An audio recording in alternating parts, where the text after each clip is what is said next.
Welcome to Shovelware Diggers. Our dig team is currently excavating the Softkey Shareware 2000 hit games 2CD collection. You can find a link in the video description listing the entire directory structure of this archive. Here's what our diggers have for week 292. For more information on how to join the dig team, simply follow the Patreon link in the video description. Now, without further ado, let's get to it. So even though we only have a few weeks left to the close of this particular shovelware collection, we actually have a new member of the dig team, IS4, who's dug up DOSGAMES /arcade2/GFF. The only thing I can think of here are like the Guardian forces from Final Fantasy VIII, but that's GF, not GFF. So anyways, we got GFF PC as an executable, and I'll read it now, because we better do that now, I guess. Let's see, edit, read it .now. And if the keyboard sounds a little different, I have a new keyboard, and it's actually a bit louder than the old one, so that might show up on the recording better. Anyways, Galactic Food Fight. That was not going to be a guess. Galactic Food Fight is released by myself, John Donzilla. Did I get that right? Donzilla? Maybe. To the world of public domain. No money may be charged for this software. Okay. Although that is a little weird that when someone releases something to the public domain but doesn't have the source code as well. I don't know. Anyways, originally wrote Galactic Food Fight for the Commodore Amiga some 9 months ago, and decided to kill some vacation time and convert it for the PC machines. Especially since not too many people own Amigas, and this is too good a game not to have on a more popular machine. Okay. He's not wrong, but... So there are 5 worlds to conquer: fast food world, fruit world, ice cream world, veggie world, and bakery world. The inhabitants of these worlds are not your average household foods. If you beat the game, you'll find out how they came about.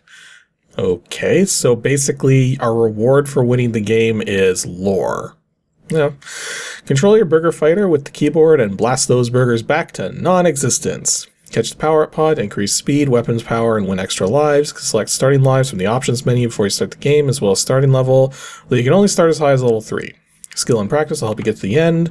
Unlike those stupid Nintendo games where once you die you can only continue a couple of times, you can continue on this game to your heart's content.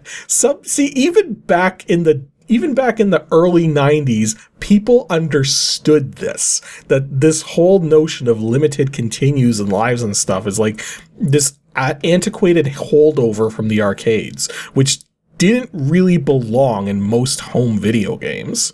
So this actually has a chance of being somewhat decent. So let's see what we got. GFF PC. Okay, it is clearly going way too fast. So let's bump those cycles down. Okay, that seems like a little more normal of a speed. So, options. Oh, we also have a game speed adjust here as well. Actually, the way this is playing, I have a funny feeling this is written in QuickBASIC. The fact that the letters, like all the characters on screen right now, are aligning very precisely to their actual positions. And also the whole fact that there's a game speed setup thing. Oh, okay, so we get little PC speaker sound effects when we...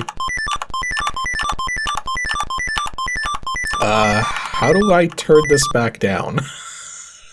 Oh wait, it wraps around at 30. Well, that's kind of annoying, because now I gotta go all the way back around again. Okay, and if it's too fast, I can adjust it. So there's also starting level and keyboard setup.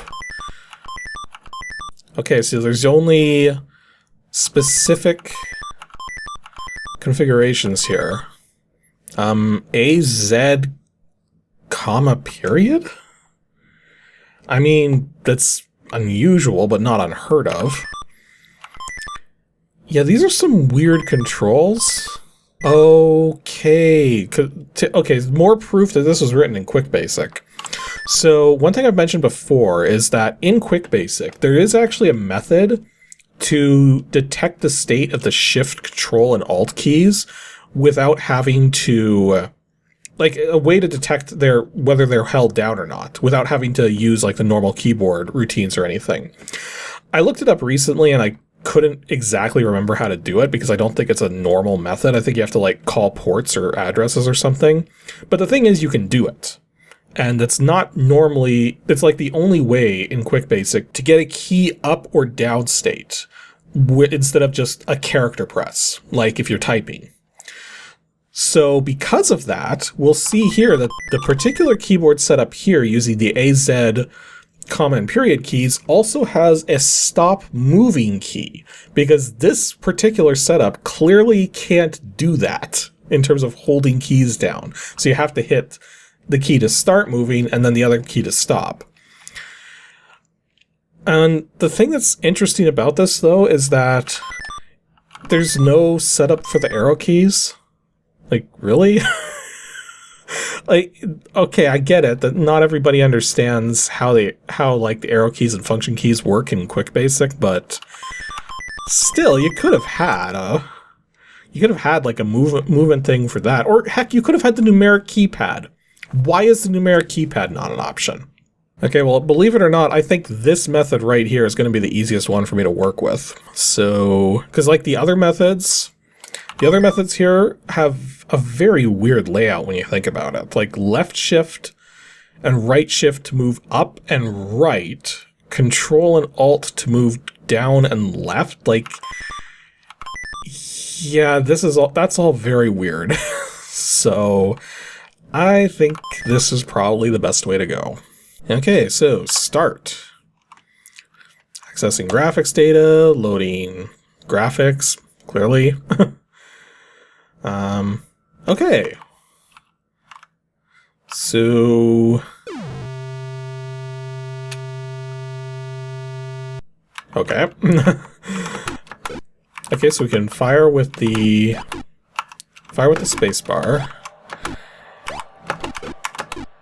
And I'm not... one thing that's... Okay, so one thing that's definitely annoying is that I can't move diagonally. Well, that was fast. Maybe I should turn the game speed down a little. So if I hit no, continue on no, go back to options, game speed 2. Let's see if that works a bit better. Okay, that's kind of annoying. Enemies can actually come from behind you. But yeah, I can't actually move diagonally. If I push any movement control, I just start moving in that particular direction. And yeah, to grab the power-ups, you have to be like pixel accurate on your motion over the power-up to pick it up. And yeah, one hit and you're toast. So, not entirely certain like what the end goal is here. Like, do I have to defeat a certain number of... oh, it says right at the top, aliens left 6. So if I hit continue... okay, it's going to reload everything for whatever reason. Okay, so continue just puts you back at the start of whatever level you're on. Okay. So yeah, this is definitely not as good as I was expecting. I guess maybe I might have better luck if I had, like, the proper holding of keys down, because I might be able to move diagonally. Maybe? I guess I can try that. Also, it just occurred to me that I might accidentally end up hitting Windows shortcut keys. Oh. This does nothing. I literally can't move my ship at all right now. That's interesting. Yeah, none of the shift and alt keys are actually doing anything. That's kind of weird, actually.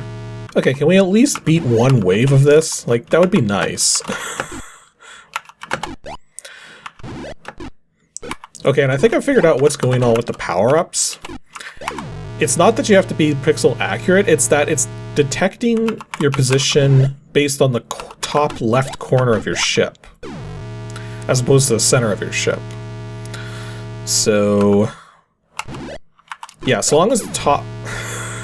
it is very difficult to dodge attacks in this game. So yeah, as long as the top left corner of your ship touches the inside area of a... what even killed me there? Okay, one more time. If the top left section of your ship touches the inside of the power-up space, then you get to collect it. Oh, I see. When you have got that little rainbow effect around your ship, that's a shield that makes you invulnerable. Well, that's handy. It's just... Oh, that's annoying. I just noticed every time you die, it resets the aliens left. So, like, I mean, what is even the point, then, to having unlimited continues? Like, you would think losing a life would simply let you continue from where you left off, while continuing would restart the stage. But no, if you burn a life, you end up having to restart the stage anyways. And I also noticed you can only have one shot in the air at a time.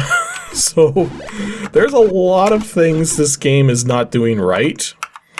But at the same time, we're talking about a totally free program, clearly written by somebody who's not used to doing PC development, as I said that they originally did this on the Amiga. So, I mean, all things considered, this is not terrible. It's not good, but it's not terrible. Okay, I just have to kill 3 more, and we beat the level. Okay, there we go. I finally beat the first level. Holy jeez.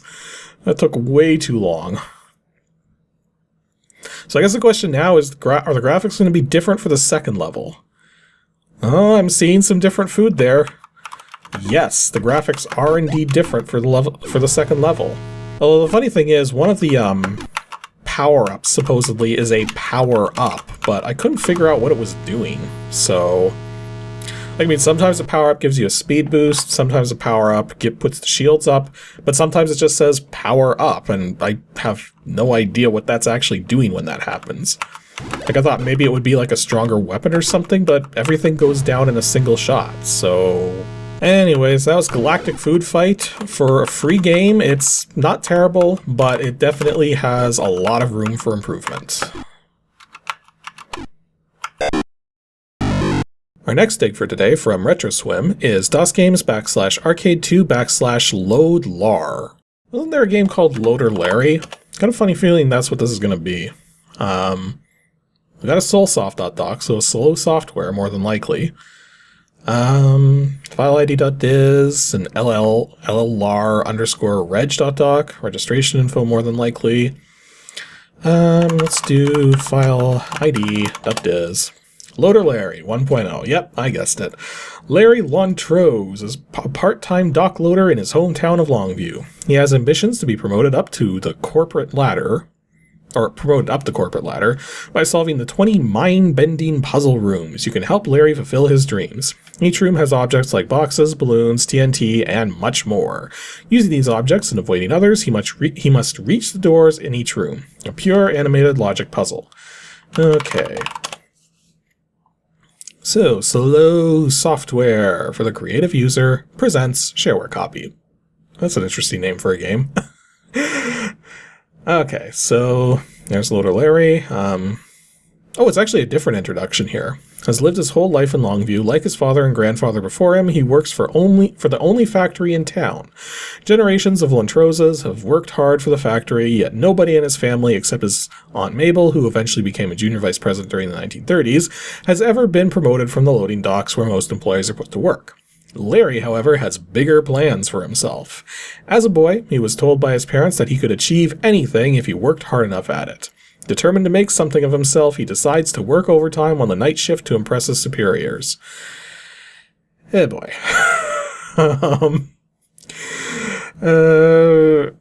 Like, I mean, I understand that's how it usually works, but it's still kind of stupid that overworking tends to be the method to get ahead in life. I don't know. At least in terms of the, like, corporate structures and whatnot. Anyways, so we got our controls to the side. Left, right, jump, drop, TNT, ladder, and jobs. Jobs as a control? I'm not entirely certain what that's going to do. Oh, there's more of it here. Okay, let's move on here. So there's our objects. Okay. Oh, it actually tells us what all these do. Okay, so it looks like there's actually a lot of factors that go into all of this. So this might be a little tricky to figure out here, but let's see. So we can start on any of the first 3 puzzles. Okay, so puzzle 1. Okay, so we can change which direction Larry's facing, and then we can pick up the boxes, and we can jump. We can put the boxes down. Okay, so I think what we're going to have to do is get to that pile of boxes up there. The only trick is that we have to actually walk into the boxes to pick them up. So let's see if we can build ourselves a rudimentary staircase here. And then get these boxes up here.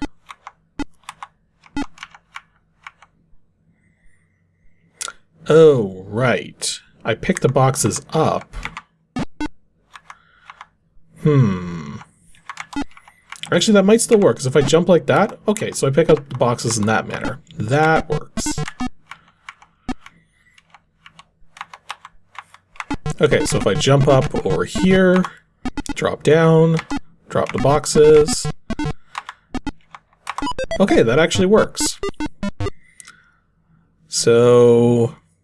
apparently I'm still a part-time loader, I guess. I guess the job status depends, like, improves the more puzzles you finish or something. Anyways, puzzle 2. Okay, so this one wasn't too tricky. The only trick was that you had to find a way to get boxes put onto that little pillar there. But, yeah, there we go. So, through the door again. And, okay, so now puzzle 4 is unlocked if we wanted to go there, but let's do puzzle 3. Oh, this is an interesting way to start things off. We got a piece of TNT floating in the air, and we're standing on a pile of balloons. Okay, then. So I think the way this works, if I grab that, yeah, I float up to the top. And I'm not sure we have a way to get that back down, or if we even want to. So what does a TNT do again? Okay, so TNT allows you to blast through walls. So... Is there a particular wall that we even want to blast through is the question. Like, I mean, the trick here is that we can't actually grab any of these boxes because we can't just go down. We have to get to the boxes from the side. So I'm guessing maybe if I do, like, the TNT here? Or no, that doesn't work. Huh. Oh, wait, I've figured this out now. So if I push the balloons down like that... push them to the side, jump on top, grab the dynamite, push them aside again, and now continue to push them to the side until it's like that. And now we're going to blast this wall right here. And now, grab the balloons, float up through the door. There we go. So the boxes at the bottom were a total red herring. So this one has bridges and ladders. Now, if I recall correctly, the bridges disintegrate once you've walked over them. And I think the ladders... push the ladder key. Oh, it goes all the way up. Oh, but we only get to use it once. Breaking ladders. That doesn't seem to be a very safe thing to keep around your place of work. Okay, I think I know how to solve this one. So I first want to walk across this bridge. And then I want to grab this set of boxes. I'm going to walk all the way across these two bridges. Set the... whoops, wrong button. I'm going to set the boxes down, jump across, grab this set, jump across again, and then drop them on oh wait, I can't do that. Oh no, wait, I had the right idea. I was overthinking it. It's not as hard as it looks. So yeah, we just have to drop this set of boxes right like that, and that's all that we need to do. So we go over here, grab the ladder, place the ladder, go all the way up, grab these boxes, drop them down, and we're good. Yeah, that was... oh wait, congratulations, Larry's been given a promotion to full-time loader. You know, the thing I find funny about these job descriptions here is that there's 20 levels in the game. And we're technically going to hit executive assistant well before all the puzzles are done. So, like, I mean, we're technically going to be senior vice president and still on the job floor doing these jobs. So, I don't know. Well, that was LOADLAR, another piece of software from Soleau, which, well, we might run into a few more before the end of the series here, but, you know, if not, maybe we'll cover some more Soleau software on ADG in the future, because there was a lot of it, and some of it was good, some of it was meh. This one, I'd say this one's alright. And our last take for today from Dookie is WINGAMES /new2/Volut3D. Well, clearly going to be something 3D. The question is, what? So, Volut3D. Well, all we have is a single executable, so let's see what we got. Voltear 3D Demo. Or, maybe it's just demo mode? Either way, it's doing a lot of shuffling of these cubes. I have a funny feeling this is going to maximize. Let's find out. Okay, it kind of maximized. Like, it kept it centered. Kept it centered on the background, so it's like sort of maximized, but we're still... there's enough space this could be bigger now. Now, whatever. Okay, about Voltear 3D. Well, that's probably the guy who made it. Version 2.21, a Swedish Shareware software product. Unregistered copy by Bella von Hoffman. And copyright 93, Voltear 3D was developed in object-oriented C++. Get one color up in as few moves as possible. Register now, get free tips and solutions. Get one color up in as few moves as possible. So this is going to be kind of like almost like a deconstructed Rubik's Cube, or at least one layer of a deconstructed Rubik's Cube, or something like that. I mean, that's what it looks like. How much did the guy want for registration? Apparently the registration fee was $9. So, yeah, it's not terrible. Not terrible. Although it doesn't look like there's much to this. We do have different game modes here. So, beginner, I'll put in my name here. Okay, so beginner is only a 2x3 section. So medium would be 3x3 as we saw. Expert is a 4x4. I'm guessing this would probably drive some people nuts. And then practice allows us to set however much we want. So if we put 1x1, okay, it's minimum 2x2. And then what's the maximum? So we can only put in 1 digit. Or no, we can actually put in 2 digits. But it still caps out at 4. Okay, so no messing up the actual size of anything. Well, let's set it back to beginner. So the idea is we need to have all of the same color up. So it's kind of like a sliding tile puzzle, except even more obnoxious. I mean, here's the thing. I do recognize that most people can't handle a sliding tile. Well, I shouldn't say most people, but that sliding tile puzzles are generally not well received. And while I understand the sentiment, I myself am not really that bad at them. But I can tell you right now, looking at this, that this is going to drive me crazy. So yeah, it looks like every side of the cube has 6 different colors. There's green, yellow, and white, and red, blue, and purple, or magenta. And trying to get the exact same color to come up on every side is, yeah, this is gonna be a little nuts. Is this a bad time to point out that I'm actually really terrible at Rubik's Cubes? Like, I mean, I know, I can handle a sliding tile puzzle just fine, but a Rubik's Cube is like, just obliterates me. I cannot do them. And it's not like I haven't tried. And the funny thing is, I keep getting close. Like, I've got 4 of the same color up right now, but not this one. I have no idea. Okay, so flipping it down that way did it, but now how do I get the rest back up? It's like... yeah, this is going to destroy me if I hang on this too long. Okay, so I actually did notice a pattern here. So if you get 3 in a 4x4, in a 2x2 section like this, what you can do is you can actually rotate the pieces around, and you'll get alternating colors that are 3x3. So that could potentially lead to a solution here.